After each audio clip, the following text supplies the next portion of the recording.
This was after he had already spent 40 years living as a prince in Egypt, surrounded by privilege and power. But in those middle 40 years, nothing. No miracles. No crowds following him. No obvious calling, at least, not yet. Tonight, we go in to dive deep into how that desolate wilderness shaped Moses into the man God could finally use, the leader he could finally send. We'll uncover what his incredible journey reveals about our own seasons of waiting, our own times of refining, and how God works to bring us to a place of divine completion. Moses' life is so fascinating because it divides so cleanly into 3 distinct 40-year chapters. First, you have 40 years in Egypt. This was his time of education, power, and forming his identity as an Egyptian prince. Then came the next 40 years spent in the wilderness of Midian. This was a period of obscurity, humility, and profound silence. And finally, the last 40 years leading the nation of Israel. This was his time of true authority, miracles, and building a lasting legacy. Now, the book of Acts, chapter 7, verse 23, tells us something absolutely critical. It says, when Moses was 40 years old, it came into his heart to visit his brethren. This is huge. It means at 40, he already knew he was called. He understood his destiny was tied to the Hebrew people. But what did he do? He acted in his own strength, in his own timing, with his own methods. And what was the result? He committed a murder. He was forced to flee into exile. And his calling was delayed, not for a little while, but for decades. This reveals a powerful spiritual lesson we all need to learn. A calling without character will always lead to collapse. So, Moses flees to Midian.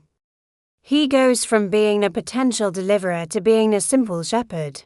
Imagine the culture shock. He went from the center of the civilized world, from the palaces of Pharaoh, to the quiet, monotonous life of tending sheep in a desert.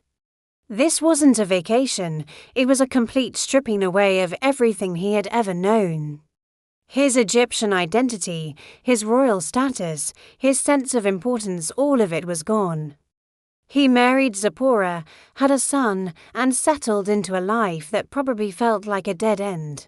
But here's the key: God was using this time.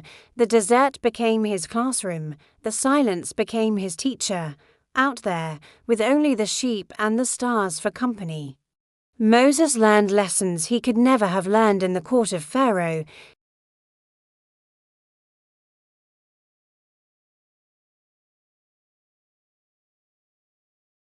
He was no longer a prince giving orders, he was a servant responsible for the well-being of his flock.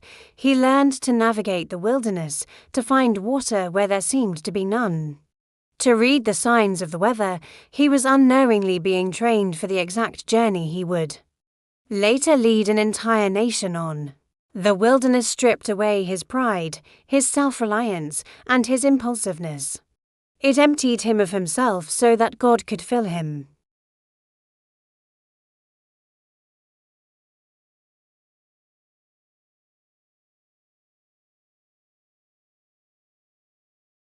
Now let's fast forward to the burning bush. Moses is 80 years old. He's been a shepherd for 40 years, twice as long as he was a prince. His ambition is likely gone, his youthful fire has probably faded, he's accepted his quiet, forgotten life, and it's at this exact moment, when Moses is finally emptied of Moses, that God shows up. The God of his fathers Abraham, Isaac, and Jacob speaks to him from a bush that burns but is not consumed. Why now? Because now Moses was ready.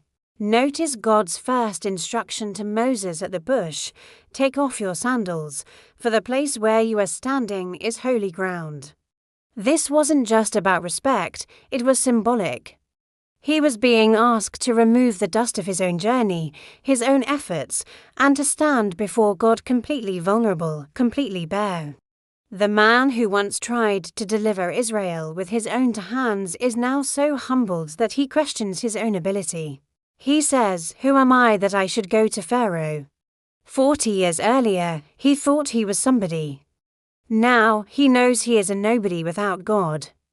And that is precisely the person God can use. The spiritual lesson is this: God's call finds us not when we feel most qualified, but when we are most surrendered. So God sends Moses back to Egypt, but this is a different Moses. This isn't the impulsive, self-reliant prince. This is a humble, God-reliant servant. And this time, he's not armed with a sword, he's armed with a shepherd's staff and the promise of God's presence.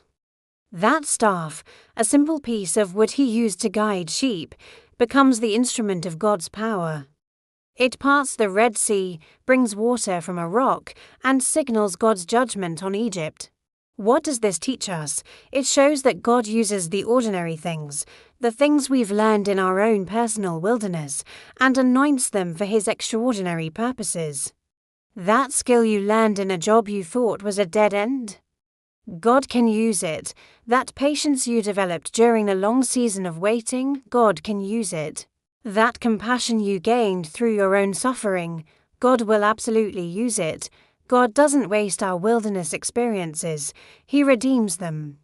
He transforms our places of training into our platforms for ministry. The final lesson is that divine completion happens when we allow God to exchange our strength for His. So as we wrap this up, let's bring it back to you. Maybe you feel like you're in a wilderness right now. Maybe you feel delayed, overlooked, or forgotten. You had a dream, a calling, but it feels like it's been put on an indefinite hold. I want to encourage you with the story of Moses. Your wilderness is not a waiting room, it's a classroom. It's not a punishment, it's a preparation. God is at work, stripping away the things that hold you back: your pride, your self-reliance, your own timing. He is teaching you humility, patience, and dependence on Him.